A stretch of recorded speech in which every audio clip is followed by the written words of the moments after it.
Hello दोस्तों, मेरे आज के इस वीडियो पे आपका बहुत बहुत स्वागत है। आज मैं आपको सुनाऊंगी एक बच्चे की भूख की कहानी। अगर आपको ये कहानी अच्छा लगे तो प्लीज़ मेरे चैनल को सब्सक्राइब और लाइक ज़रूर करिएगा और हाँ, अपने दोस्तों के साथ शेयर करना ना भूलिएगा। तो चलिए शुरू करते हैं इस कहानी को।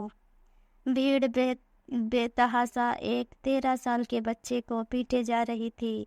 छोटा सा बच्चा मार खा खा कर बेसुध हुआ जा रहा था।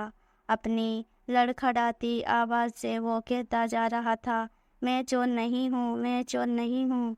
पर बच्चे की आवाज़ को कोई नहीं सुन रहा था। आखिर क्यों उसकी बात को कोई सुने?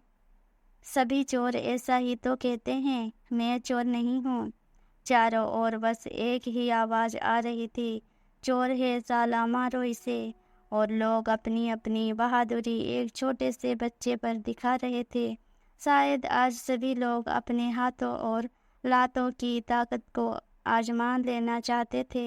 किसी को उस छोटे बच्चे पर कोई तरस नहीं आ रहा था। अब बच्चा आखिर कितनी मार झेलता? वो अब लगभग बेहोशी की हालत में पहुंच चुका था। लोग अब भी अपनी ताकत को उस बच्चे पर आजमाए जा रहे थे।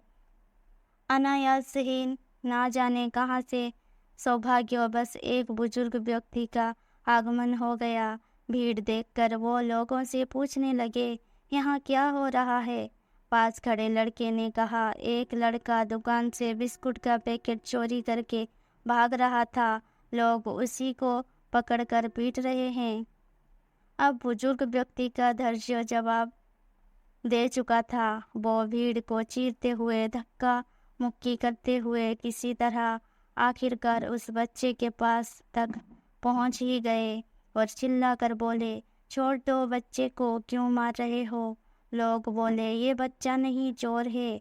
रुक जाओ नालायकों, बच्चा कभी चोर नहीं होता, हो सकता है कोई मजबूरी हो, इसीलिए बिस्कुट चुराया हो। किसी ने बच्चे से पूछा, क्यों बिस्कुट चुराया है और कितने बिस्कुट चुराया है? किसी ने बोला, ज़्यादा नहीं, बस एक पैकेट। नालायकों, कभी कोई चोर एक पैकेट बिस्कुट चुराता है? लेकिन बाबा, इसने चुराया है। ये बच्चा है, रही होगी मजबूरी कोई इसकी। हो सकता है बहुत गरीब हो और खरीदने के लिए पैसे ना हो और खाने का दिल कर रहा होगा तो ले लिया होगा। एक बिस्कुट के लिए आप सब मिलकर इस बच्चे को इस तरह मारोगे? किसी को शर्म और दया नहीं आई? आखिरकार किसी तरह वो बुजुर्ग व्यक्ति बच्चे को भीड़ से उठाकर पास के ढाबे पर ले जाकर एक चारपाई पर लिटाया। बच्चा अभी अर्ध बेहोशी में ही था। अब भी कुछ लोग बच्चे के आसपास खड़े थे और उस वृद्ध व्यक्ति को एक प्रश्नवाचक दृष्टि से देख रहे थे और सभी अपने अपने दिमाग से सोच रहे थे कि आखिर ये बच्चा इस बूढ़े का क्या लगता है। किसी ने हिम्मत करके आखिर ये सवाल बूढ़े को ही पूछा, बाबा, ये बच्चा आपका क्या लगता है? ये सुनते ही बाबा की आंखें दबदबा आई। रूंधे गले से बड़ी ही नम्रता और दयालुता पूर्वक कहा, बेटा, ये बच्चा मेरा कुछ नहीं लगता, लेकिन बेटा, मैंने भी गरीबी देखी है, मैं भी भूख से तड़पा हूँ। आप लोगों को क्या मालूम भूख कैसी होती है? भूख क्या होती है उस गरीब माँ से पूछो जिसके बच्चे गरीबी के कारण भूख से तड़प कर उसके सामने ही दम तोड़ रहे हो और एक लाचार माँ को बेबसी में ये सब देखना पड़ा हो। बाबा की बातें सुनकर सभी के चेहरे पर कुछ दयालुता के भाव उभर आए और भीड़ के बीच से कुछ आवाज़ें भी आई थी कि आपसे ही कह रहे हो बाबा, हम लोगों से बहुत बड़ी गलती हो गई। पहले हमें इस बच्चे के बारे में सारी जानकारी कर लेना चाहिए था।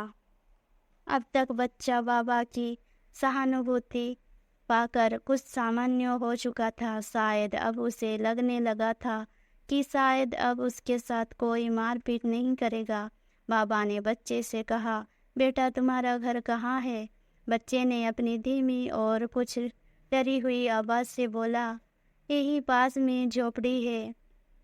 उसी में मैं और मेरी माँ रहती है। माँ बीमार है और झोपड़ी में ही लेटी हुई है। आप लोग चलकर देख सकते हैं। बच्चा अब आगे आगे चल रहा था और बहुत सारी भीड़ उसके पीछे चल रही थी।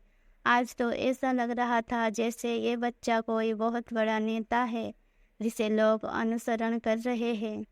सड़क के किनारे से ही कुछ सफ़ेद पोश और कुछ काले लिबास वाले लोगों की बड़ी बड़ी वातानुकूलित कोठियाँ नजर आ रही थी। बहुत सी इमारतों में वातानुकूल कमरों की खिड़कियों से झांकते हुए कुत्ते भी नजर आ रहे थे, जो भीड़ को देखकर खा जाने वाली नज़रों से घूरते हुए भौंक रहे थे।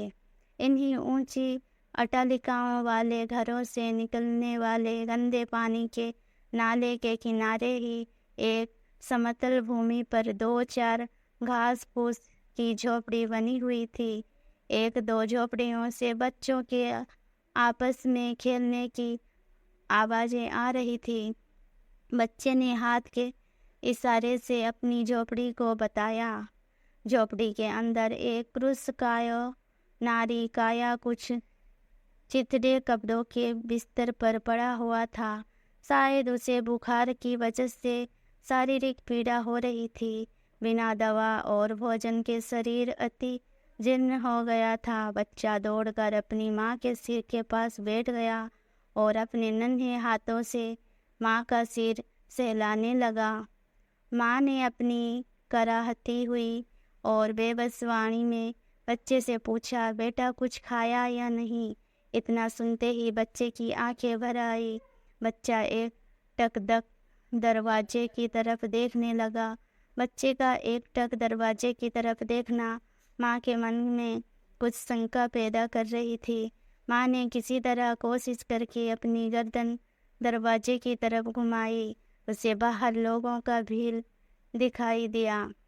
अचानक ही माँ के दिल की धड़कन बढ़ गई। अपने घबराहट भरे स्वर में बच्चे से पूछा, बेटा ये लोग कौन है? यहाँ किस लिए आए हैं? बच्चा बहुत ही नम्रता और करुण भाव से बोला, माँ ये वो लोग हैं जो कभी भूख में तड़पे नहीं है, अभाव और तंगी की जिंदगी नहीं जी है, कभी घास फूस की झोपड़ी में सर्दी और बरसात नहीं गुजारी है, इन्होंने कभी कोई चोरी नहीं की है। माँ ये सब लोग बहुत ही शरीफ लोग हैं। माँ ये सभी तेरा हाल चाल जानने आए हैं। माँ बेटे की ऐसी हालत देखकर और बच्चे की बातों को सुनकर सभी के चेहरे पर शर्मिंदगी साफ झलक रही थी। तभी बूढ़े ने भीड़ की ओर इशारा करके पूछा, अगर ऐसे ही हालत आप में से किसी के हो तो आप लोग क्या करोगे? बूढ़े की बात सुनकर सभी के चेहरे झुक गए। बूढ़े बाबा ने फिर कहना शुरू किया, इनकी ऐसी हालत के जिम्मेदार कौन है? क्यों एक तरफ ऊंची ऊंची अट्टालिकाएं है और दूसरी तरफ घास फूस की झोपड़ी में विकृत होता मासूम बचपन? शायद कहीं कोई समाज में कभी कमी तो है। अमीर और गरीब के बीच शायद बहुत गहरी खाई है। आज समाज की संवेदनहीनता के कारण ही आज एक मासूम को चोरी करने पर मजबूर होना पड़ा। झोपड़ी के बाहर अभी भी काफी भीड़ मूक दर्शन बनी खड़ी थी। तभी बूढ़ा व्यक्ति झोपड़ी से बाहर निकल कर भीड़ से मुखातिब होकर बोला, क्या अब भी आप लोग इस बच्चे को चोर समझते हो? बच्चे को पीटने वाले सभी के चेहरे लटके हुए थे। शायद अब उन्हें अपने अमानवीय कृत्यों पर अफसोस हो रहा था। तभी बूढ़े व्यक्ति की आवाज़ गूंजी, अगर हम सभी लोग इन गरीबों की मदद के लिए हाथ बढ़ाएं तो शायद किसी मासूम को इस तरह लाचार होकर चोरी करने की नौबत ना पड़े। बाबा की बात सुनकर सभी एक स्वर में बोले, हाँ हम मदद करेंगे। बाबा ने सभी का आभार व्यक्त किया। आज मासूम भोला झोपड़ी की जगह पक्के मकान में अपनी माँ के साथ रह रहा है। अब तो भोला लोगों की सलाह से स्कूल भी जाने लगा है।